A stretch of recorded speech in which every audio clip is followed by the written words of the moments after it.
Você já imaginou se sentir 10 vezes mais confiante? Talvez não. Mas quantas vezes você já se sentiu menos confiante do que gostaria? Como se, em certas situações, algo dentro de você simplesmente travasse. Talvez em uma conversa importante.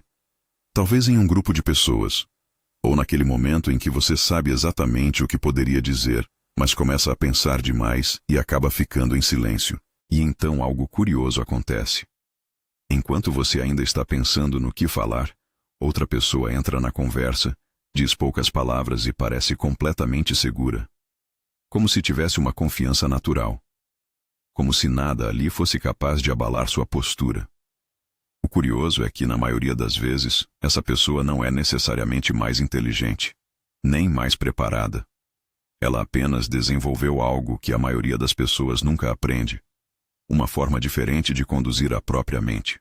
Os filósofos estoicos entendiam isso profundamente. Para eles, confiança verdadeira não era algo que você tentava aparentar. Era uma consequência natural de como você pensa, reage e se posiciona diante da vida. Marco Aurélio refletiu profundamente sobre isso enquanto governava o maior império do mundo e enfrentava pressões, conflitos e decisões que afetavam milhões de pessoas.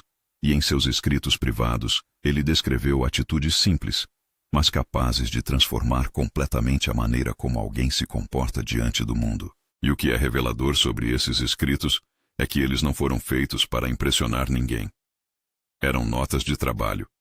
Lembretes que ele escrevia para si mesmo sobre como queria operar, sobre o que precisava lembrar quando a pressão chegava, e o instinto de reagir de outra forma era forte. Essa honestidade sobre o processo é o que torna as meditações diferentes de qualquer outro documento sobre confiança ou força de caráter. Não é o resultado idealizado. É o trabalho real. Hoje você vai conhecer 12 atitudes estoicas que podem tornar você até 10 vezes mais confiante. Atitudes silenciosas, mas que mudam completamente a forma como você pensa, reage e se apresenta ao mundo. Se isso fez sentido, deixa o like agora e se inscreve no canal. Esse conteúdo foi feito para quem quer entender como confiança real é construída de dentro para fora, não a partir de técnicas superficiais.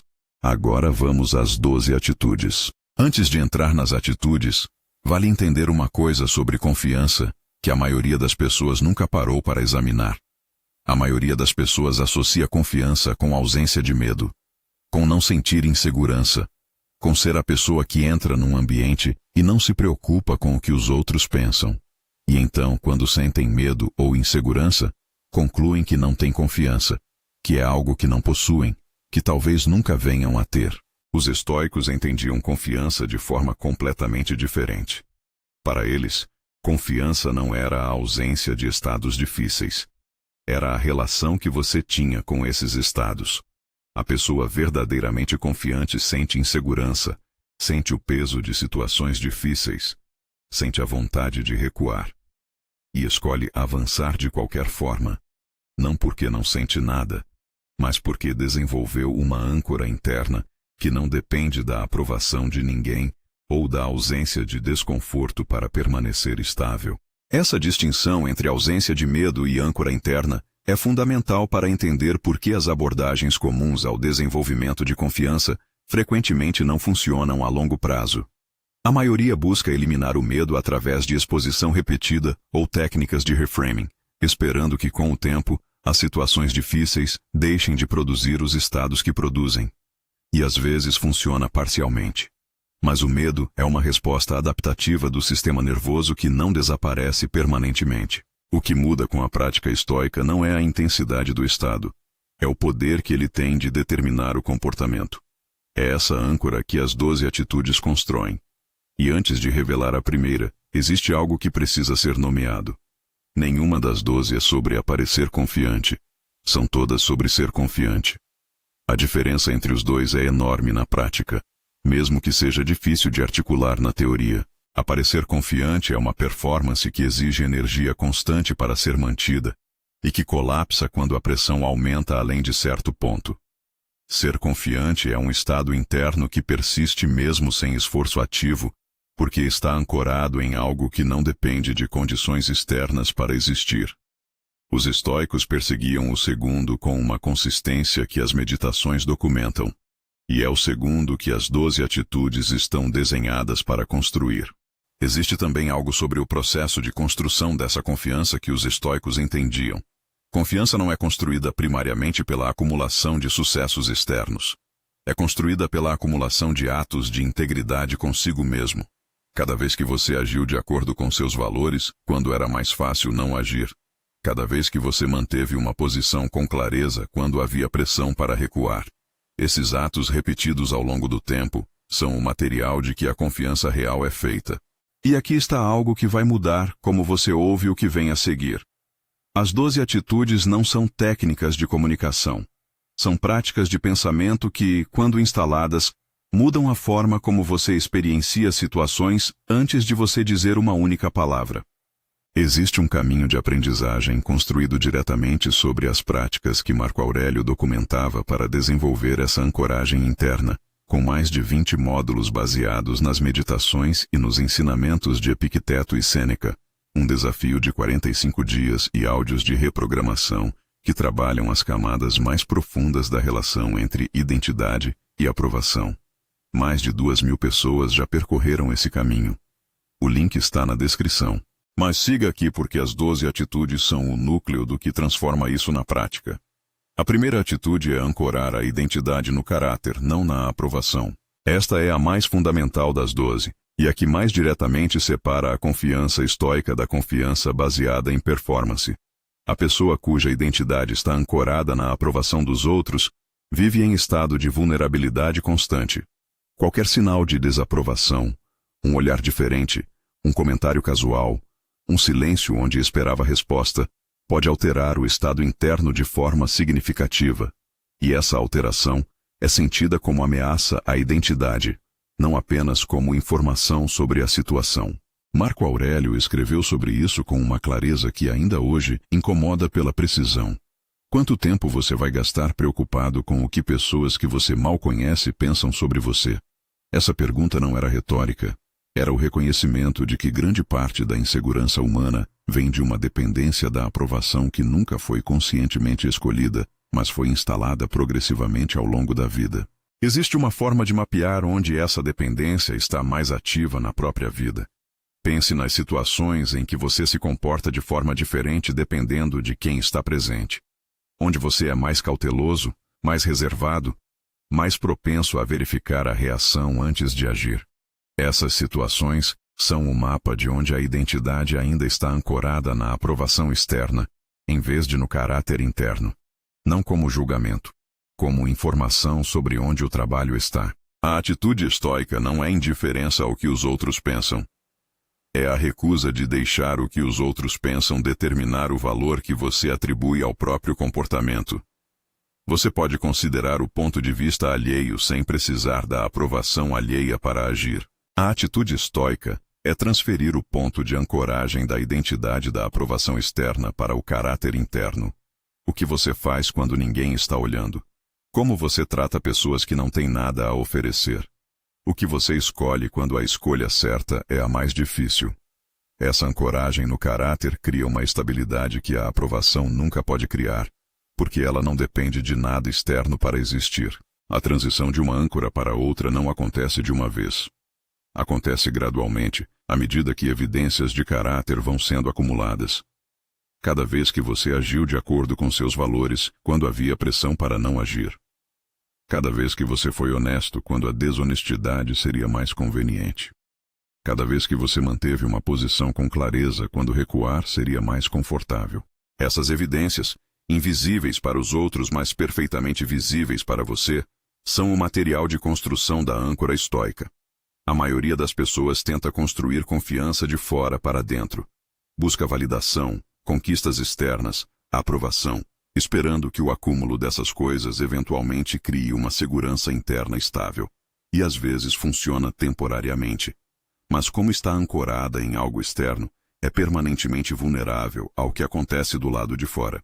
Conheci alguém que descrevia ter passado anos buscando promoções, reconhecimento e aprovação de um grupo específico, convencido de que quando chegasse naquele nível, a insegurança pararia. E chegou. E a insegurança não parou. Apenas encontrou novos pontos de referência, novos grupos cujo reconhecimento ainda não havia conseguido, novos patamares que a aprovação precisava alcançar. O problema não era a falta de conquistas. Era onde a identidade estava ancorada. As atitudes não chegam isoladas. Cada uma que você vai ouvir é parte de um sistema que os estoicos construíam deliberadamente, onde cada prática reforça as outras. A segunda deixa isso claro. Essa ancoragem interna é o que as próximas 11 atitudes vão progressivamente reforçar.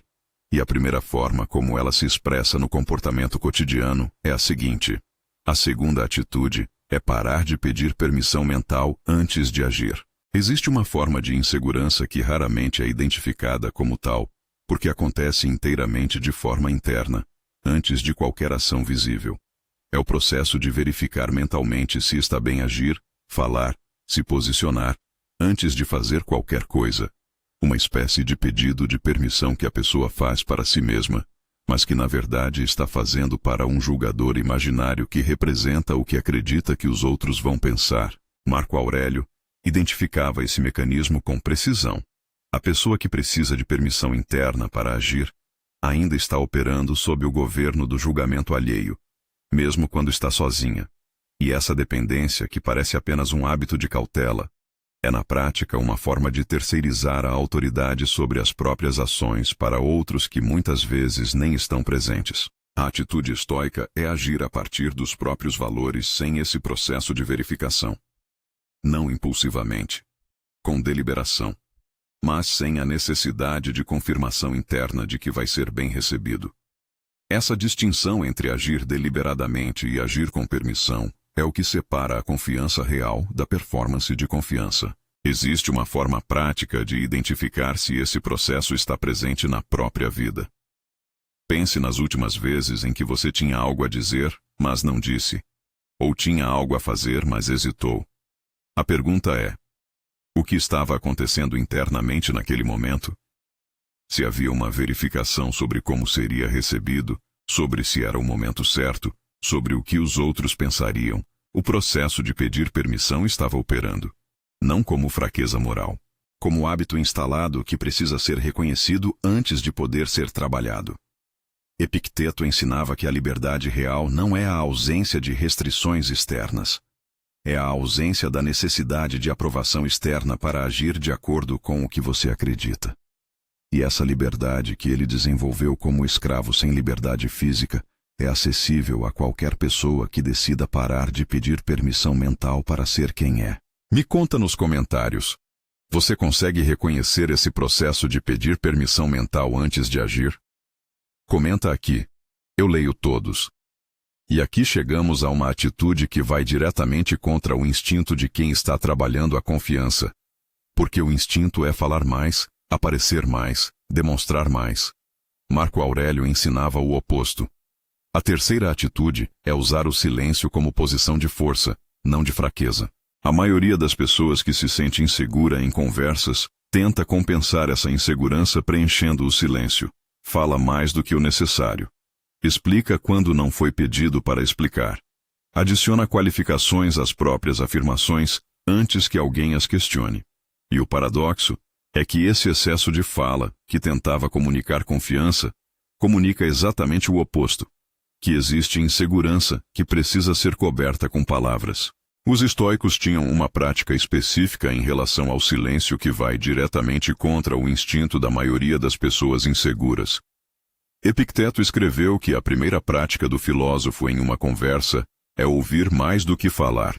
Não porque ouvir seja mais virtuoso que falar, mas porque a pessoa que ouve com presença genuína e fala apenas quando tem algo real a acrescentar, comunica uma qualidade de presença que o excesso de palavras dissolve.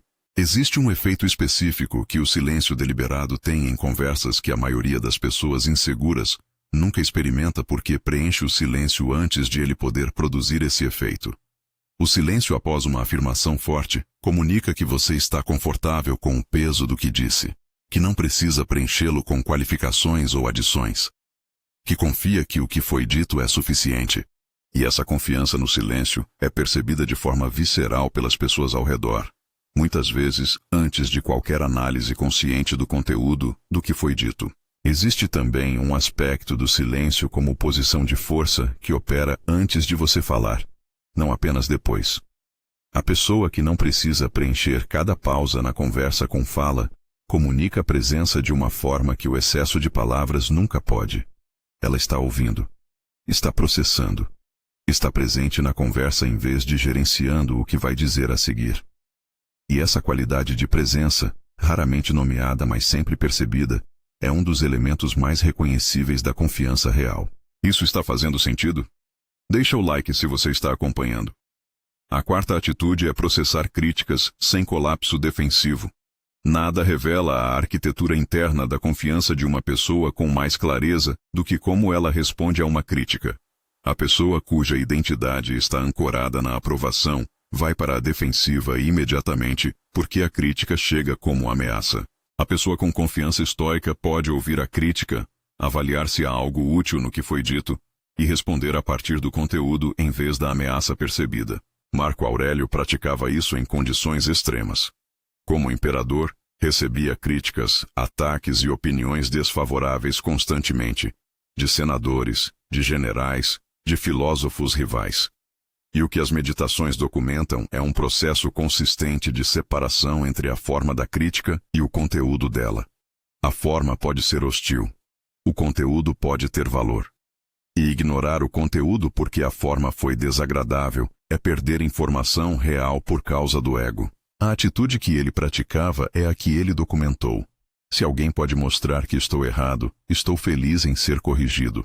Não como humildade performática, como o reconhecimento de que a busca pela verdade é mais importante do que a proteção da imagem.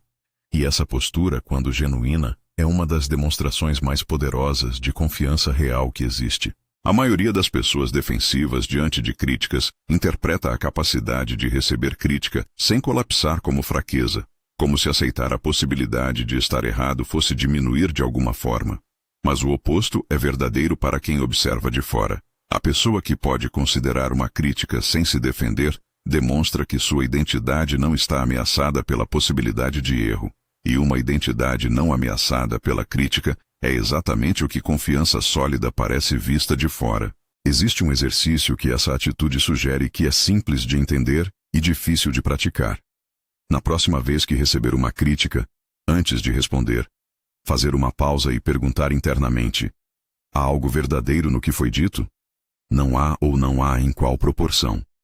A pergunta honesta, feita antes da defesa ter a oportunidade de montar, abre um espaço que a resposta defensiva imediata fecha.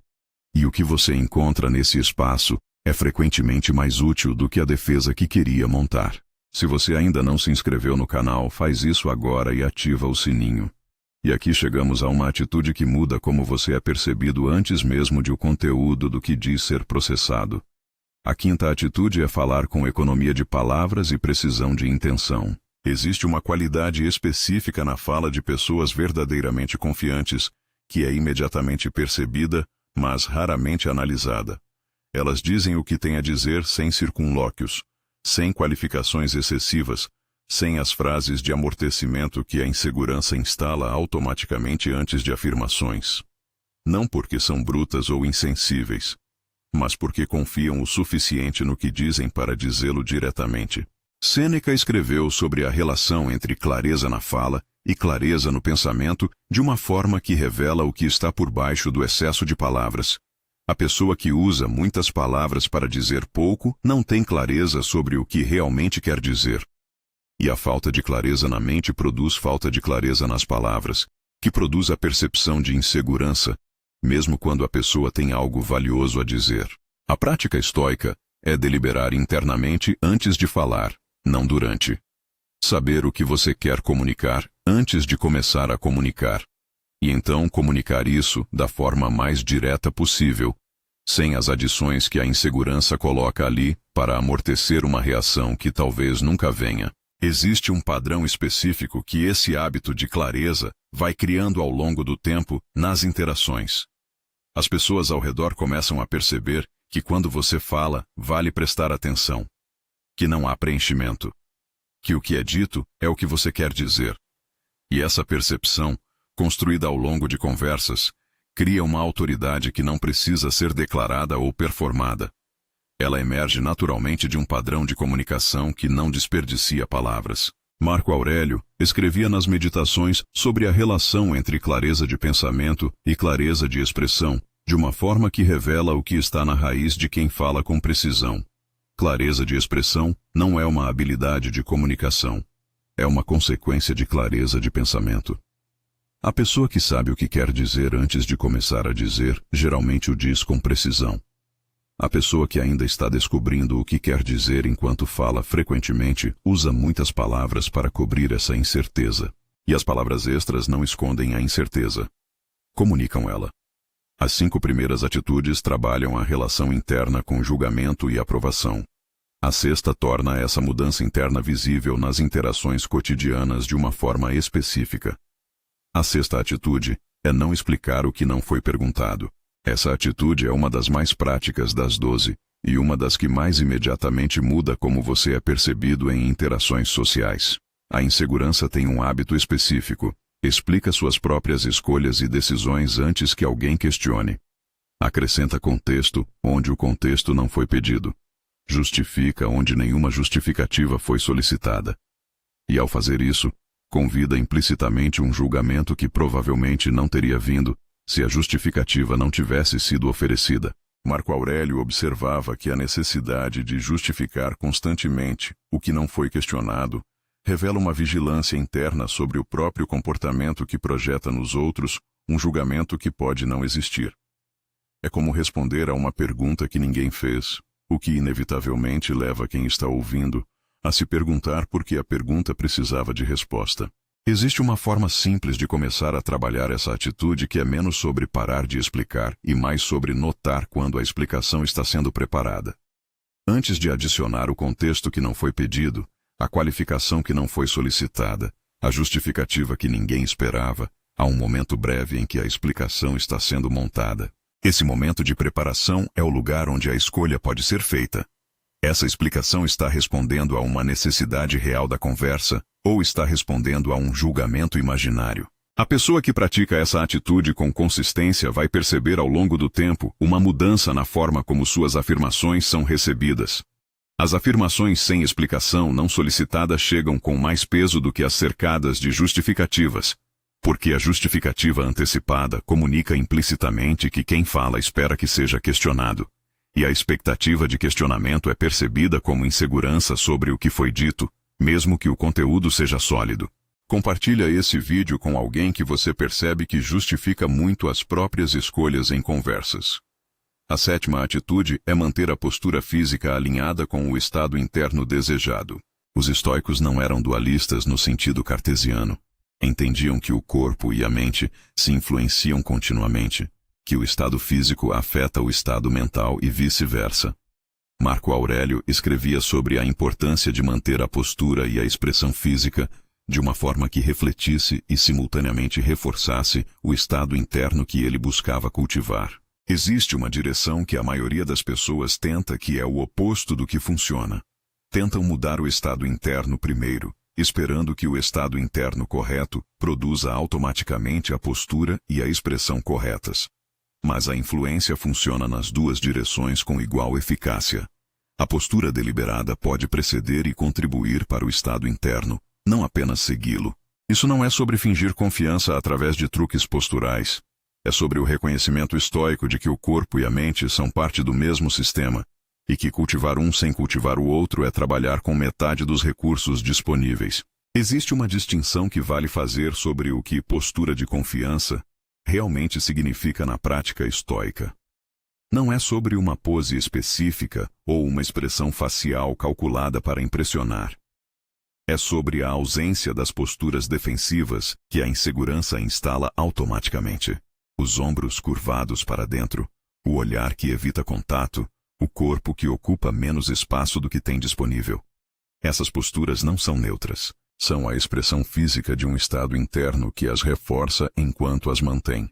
Marco Aurélio praticava o que poderíamos chamar de congruência entre estado interno e expressão física.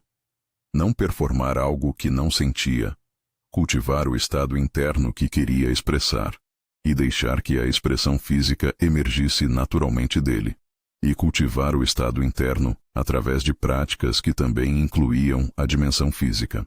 Mas existe uma dimensão da confiança que vai além de como você se comporta com outros, como você se comporta diante do desconhecido.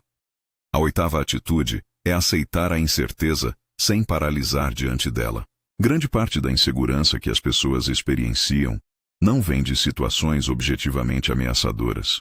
Vem da incerteza sobre como as situações vão se desenvolver, do não saber o que vai acontecer a seguir, do não ter garantias de que o que fizeram ou vão fazer vai produzir o resultado que esperam. E a mente que não desenvolveu conforto com a incerteza vai paralisar nesse espaço de não saber, esperando por certezas que raramente chegam. Epicteto foi preciso sobre isso. Distinguia claramente entre o que está sob nosso controle e o que não está. E insistia que a sabedoria começa com a aceitação radical dessa distinção. A incerteza sobre o que vai acontecer pertence ao território do que não está sob controle. O que você faz com essa incerteza, como você responde diante do não saber, está completamente sob seu controle. A confiança estoica não é a confiança de quem sabe o que vai acontecer. É a confiança de quem está preparado para responder ao que acontecer, seja o que for. E essa forma de confiança, que não depende de certezas externas, é estruturalmente mais robusta do que a confiança que precisa de garantias para existir. A maioria das pessoas que paralisa diante da incerteza está implicitamente esperando por um momento em que o risco seja suficientemente baixo para que agir pareça seguro. Mas situações com risco zero de julgamento ou fracasso são raras a ponto de serem irrelevantes. E esperar por elas é, na prática, uma forma de nunca agir. O que os estoicos praticavam era uma relação diferente com o risco. Não a eliminação do risco, que frequentemente é impossível, mas a redução do poder que o risco tem de paralisar, através da distinção clara entre o que pode ser perdido em termos externos e o que não pode ser perdido em termos de caráter. O julgamento externo pode chegar. A derrota pode acontecer. Mas o caráter de quem agiu com integridade permanece intacto independentemente do resultado. Deixa o like se você chegou até aqui e está reconhecendo nas atitudes estoicas algo que ressoa com o que você sempre soube sobre confiança, mas nunca havia nomeado com essa clareza. Mas existe uma atitude que mina a confiança de forma mais silenciosa do que qualquer outra, porque opera continuamente e raramente é reconhecida como problema. A nona atitude é parar de comparar o próprio processo com o resultado alheio. A comparação crônica é um dos mecanismos mais eficazes de destruição de confiança que existe. Não porque comparar seja intrinsecamente destrutivo, mas porque a maioria das comparações que as pessoas fazem são estruturalmente injustas de uma forma que raramente é percebida. Comparam o próprio processo, com toda a sua incerteza, dificuldade e trabalho interno invisível, com o resultado visível de outra pessoa, sem ver o processo que produziu esse resultado. A maioria das pessoas inseguras que se compara com outros não percebe que está fazendo uma comparação que não tem como ser justa, porque os termos são incomparáveis. Você tem acesso completo ao seu processo, às dúvidas, aos dias difíceis, às tentativas que não deram certo, ao trabalho que ainda está em andamento. Do outro você vê apenas o resultado apresentado, que raramente inclui o processo que o produziu. Comparar esses dois é como comparar a versão não editada de um filme com o trailer do filme de outra pessoa. Marco Aurélio governava o maior império do mundo e ainda assim escrevia nas Meditações sobre a necessidade de não medir a própria validade pela posição relativa. Não porque a posição não importasse, mas porque ele entendia que uma identidade que depende de estar acima de outros está sempre vulnerável, porque sempre haverá alguém acima. A prática estoica é a comparação vertical com si mesmo, o que você era ontem em relação ao que você é hoje. Essa é a única comparação que produz informação útil, porque é a única que tem um ponto fixo que você controla. Existe um efeito secundário dessa mudança de referência, que vai além da confiança e que afeta diretamente as relações. A pessoa que para de se comparar horizontalmente começa a se relacionar com o sucesso dos outros de uma forma diferente. O sucesso de alguém próximo deixa de ser uma ameaça implícita à própria posição e passa a ser informação sobre o que é possível. E essa mudança na relação com o sucesso alheio é percebida pelas pessoas ao redor, que começam a confiar mais porque percebem que você não está em competição implícita com elas. Marco Aurélio escrevia sobre isso com uma observação que ainda hoje é precisa. A pessoa que não precisa que outros falem para se sentir bem consigo mesma tem uma qualidade de presença que é imediatamente perceptível, não por algum motivo místico, porque essa ausência de competição implícita libera a energia que estava sendo usada em comparação e coloca ela na conversa real, no trabalho real, na relação real que está à frente. Me conta nos comentários. Com quem você mais se compara? Não o nome, o tipo de pessoa. Comenta aqui. A 10ª atitude é desenvolver opiniões próprias e expressá-las sem excessiva necessidade de consenso. Uma das formas mais visíveis de insegurança em interações sociais é a tendência a calibrar as próprias opiniões pela reação que elas causam. A pessoa começa a expressar um ponto de vista, percebe resistência ou falta de entusiasmo no grupo e começa a recuar, suavizar, qualificar, até que o que expressou deixou de ser a sua opinião e virou um reflexo do que percebeu que o grupo queria ouvir. Sêneca escrevia com dureza sobre esse processo. A pessoa que muda de opinião toda vez que encontra desacordo não tem opiniões. Tem posições temporárias que dura enquanto ninguém questiona. E essa ausência de convicção que é sentida pelas pessoas ao redor mesmo quando não é nomeada, é percebida como falta de substância, que é percebida como falta de confiança. Existe uma distinção que essa atitude exige desenvolver e que é mais sutil do que parece. A diferença entre mudar de opinião por um argumento melhor e mudar de opinião pelo desconforto do desacordo. A primeira é inteligência, a segunda é insegurança. E a diferença entre as duas está no que está motivando a mudança: a qualidade do argumento ou a pressão social da situação. Marco Aurélio valorizava a capacidade de mudar de posição quando havia razão genuína para isso, mas insistia que a razão genuína precisava ser intelectual, não emocional. Não a necessidade de reduzir a tensão do desacordo. Uma ideia melhor, uma evidência mais sólida, um ponto de vista que iluminava algo que havia sido ignorado.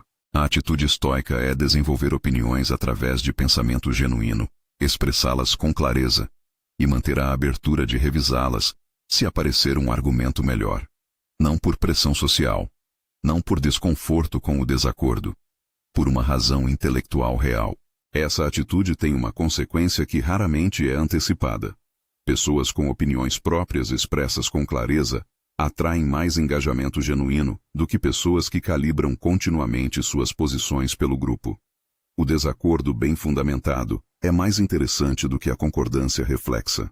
E as conversas mais memoráveis que a maioria das pessoas teve na vida foram provavelmente com pessoas que disseram algo que elas não esperavam ouvir, com uma convicção que tornava impossível ignorar.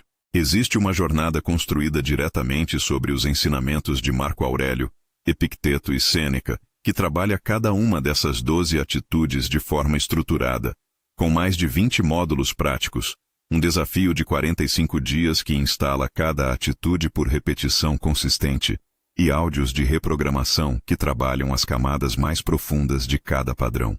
Mais de 2.000 pessoas já percorreram esse caminho e descrevem a mesma transformação. Não que as situações difíceis pararam de aparecer, que pararam de ser vividas como ameaças ao que você é. O link está na descrição. E chegamos às 2 últimas atitudes. As que mais diretamente testam o que foi construído pelas 10 anteriores. A 11ª atitude é agir diante do medo, em vez de esperar o medo passar. Essa atitude contradiz diretamente o que a maioria das pessoas faz quando sente medo de uma situação. A resposta instintiva é esperar. Esperar se sentir pronto. Esperar que a ansiedade reduza. Esperar por um momento em que agir pareça mais natural. E o problema é que esse momento raramente chega por si mesmo. O medo de uma situação não diminui significativamente com a espera. Diminui com a experiência acumulada de ter enfrentado situações semelhantes. Marco Aurélio praticava uma forma de antecipação que ia diretamente contra o instinto de esperar. Pelas manhãs, segundo as meditações, ele se preparava mentalmente para as situações difíceis do dia, não com a intenção de eliminá-las, mas com a intenção de não ser surpreendido por elas. Essa preparação não era sobre controlar o que ia acontecer.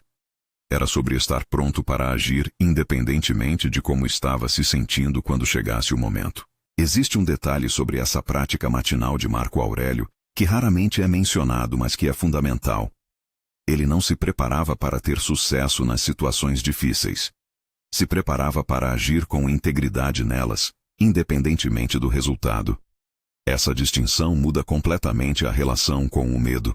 O medo de uma situação geralmente é o medo do resultado negativo, do julgamento, do fracasso. Mas quando o objetivo interno não é o resultado e sim a qualidade da resposta, o medo perde grande parte do que o alimenta. A confiança que emerge de agir apesar do medo é qualitativamente diferente da confiança que esperaria pela ausência do medo.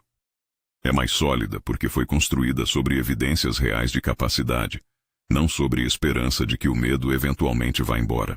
Existe uma acumulação que acontece ao longo do tempo, quando você age consistentemente apesar do medo que não pode ser replicada por nenhum outro caminho.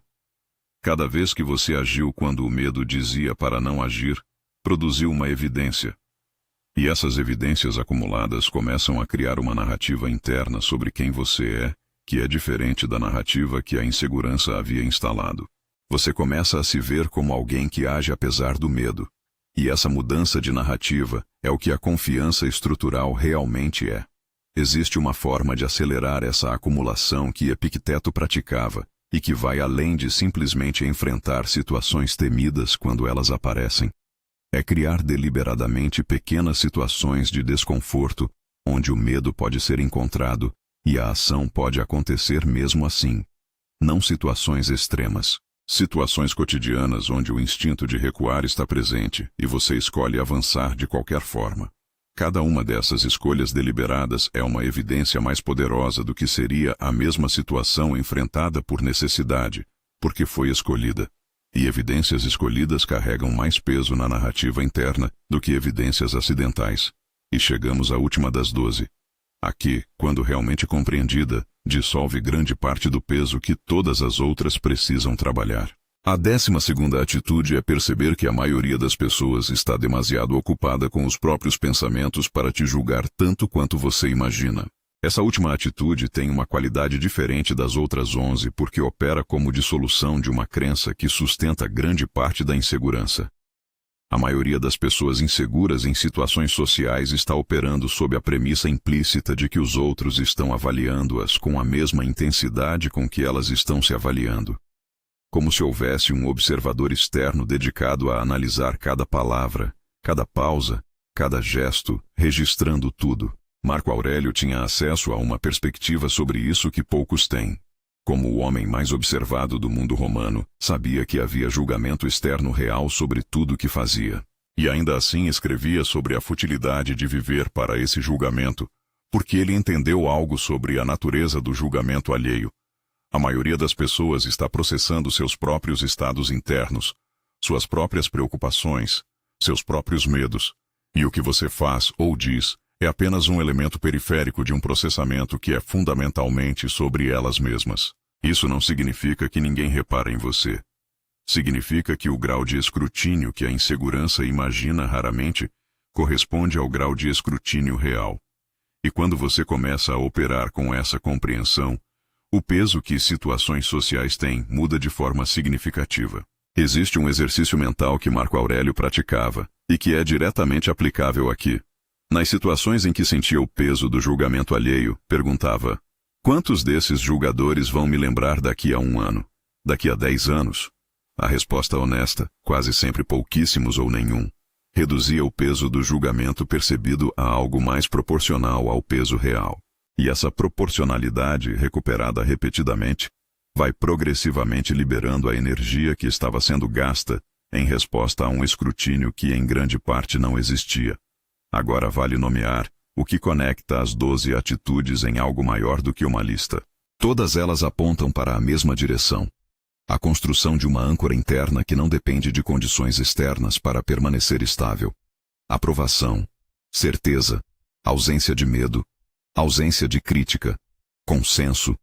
São todas condições externas que a maioria das pessoas trata como necessárias para sentir confiança. As 12 atitudes estoicas são formas de construir confiança que não precisam dessas condições, porque não dependem delas. E existe um resultado específico dessa independência, que raramente é descrito, mas que é imediatamente reconhecível quando está presente.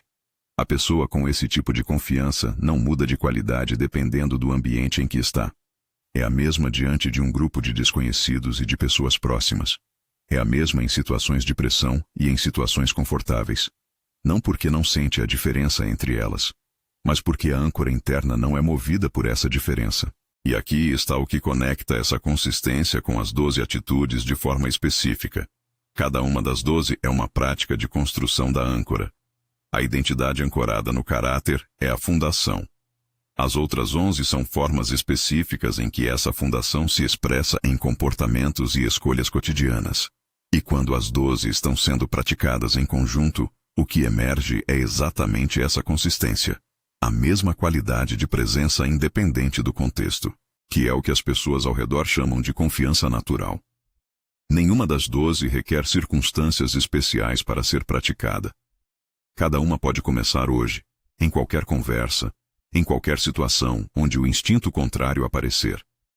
E a questão não é qual das 12 você vai escolher para começar.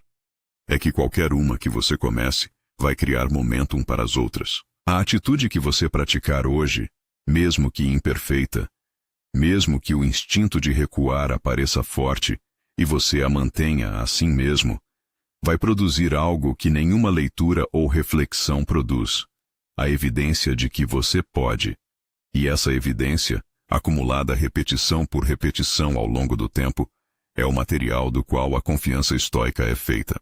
Marco Aurélio escrevia para si mesmo repetidamente sobre as mesmas atitudes, não porque havia esquecido, porque sabia que a mente sem lembretes regulares volta ao modo padrão com facilidade, e os lembretes regulares, feitos com a honestidade de quem está genuinamente tentando, e não apenas descrevendo um ideal, são o trabalho real por baixo de qualquer confiança que resiste ao tempo. De todas as 12 atitudes, qual você sente que faria mais diferença imediata na sua vida agora? Me conta nos comentários. Compartilha esse vídeo com alguém que você percebe que tem potencial, mas que se segura por insegurança. Inscreva-se no canal se ainda não fez isso. Em alguns segundos, vai aparecer um vídeo na tela que aprofunda o que você acabou de ouvir. Ele é o próximo passo dessa jornada. Não ignore. Lembra da cena descrita no início deste vídeo? A outra pessoa que entra na conversa diz poucas palavras e parece completamente segura. Você conhece agora de onde essa segurança vem? Não de uma ausência de medo. Não de uma personalidade especial. De atitudes construídas ao longo do tempo, repetidas com consistência, instaladas progressivamente como a forma natural de se relacionar com o mundo. E aqui está algo sobre essa pessoa que a cena do início não mostrava. Ela também já sentiu o que você sente nas situações em que a confiança parece ausente. A diferença não é que ela não sente, é que ao longo do tempo desenvolveu uma relação diferente com o que sente. O medo ainda aparece. A insegurança ainda surge. Mas esses estados não têm mais o poder de paralisar que tinham antes, porque a âncora interna foi construída com evidências acumuladas de que agir é possível independentemente deles. Essa é a promessa das 12 atitudes estoicas. Não a eliminação de estados difíceis. Não uma transformação dramática que acontece de uma vez. A construção progressiva de uma âncora que não depende da ausência de estados difíceis para permanecer estável. E a pessoa na cena do início deste vídeo, a que entrou na conversa e pareceu completamente segura, provavelmente não chegou assim por acidente. Chegou assim porque em algum ponto do caminho dela, ela parou de construir confiança, esperando que as condições externas fossem favoráveis, e começou a construí-la através de escolhas internas, repetidas, consistentes, às vezes invisíveis para quem estava ao redor. É esse processo que as 12 atitudes mapeiam. E o mapa, agora que você o tem, é o começo da construção. As 12 atitudes que você conheceu hoje são o mapa. A construção é feita uma repetição por vez. E existe algo sobre essa construção que é importante nomear antes de encerrar. Cada atitude pode ser praticada isoladamente, mas elas se potencializam quando são desenvolvidas em conjunto, porque cada uma reforça as outras. A identidade ancorada no caráter torna mais fácil não pedir permissão mental. Não pedir permissão mental torna mais fácil usar o silêncio como posição de força. O silêncio calibrado torna mais fácil não explicar o que não foi perguntado, e assim por diante, até que o conjunto das 12 atitudes começa a operar como uma qualidade de presença unificada, que é exatamente o que as pessoas ao redor percebem como confiança natural. Não foi construída de uma vez. Foi construída atitude por atitude, repetição por repetição, da mesma forma que Marco Aurélio construiu a sua. E as meditações, que nunca foram escritas para ser publicadas, que eram apenas notas de trabalho de um homem que precisava lembrar a si mesmo de quem queria ser, são a prova mais honesta que existe de que mesmo a confiança mais sólida que a história registrou foi construída exatamente assim. Uma escolha, um ato de integridade, uma atitude praticada no dia em que era mais fácil não praticar, repetida até que se tornou mais natural do que o oposto. Cada uma das 12 atitudes é um passo nessa construção. E o primeiro passo, o que você tomar a partir de agora, vai ser diferente de todos os outros que vieram antes, porque agora você entende o que está construindo. Agora depende de você.